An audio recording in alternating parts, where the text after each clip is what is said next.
ব্যাগের চেন খুলে ডায়েরি আর পেনটা বের করলো বানি। এই ডায়েরিটাই একমাত্র বানির গোপন তথ্যের প্রাইভেট ব্যাংক বলা যেতে পারে।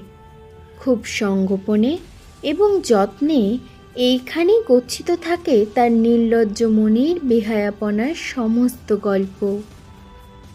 আপন মনে পেনটা কিছুক্ষণ ঘুরিয়ে ফিরিয়ে কিসব যেন ভেবে ভেবে ডায়েরির সাদা পাতার উপর খসখস করে চালিয়ে ফেলল পেনের নিব। গাঢ় নীল কালির আঁচড়ে ডায়েরির পাতা যখন প্রায় নীলিয়ে গেছে, হঠাৎ করেই দুলে উঠল ট্রেনটা। প্রচণ্ড রকম একটা ঝাঁকুনি। তাল সামলাতে না পেরে রেললাইনের উপরে উল্টে পড়ল ট্রেন।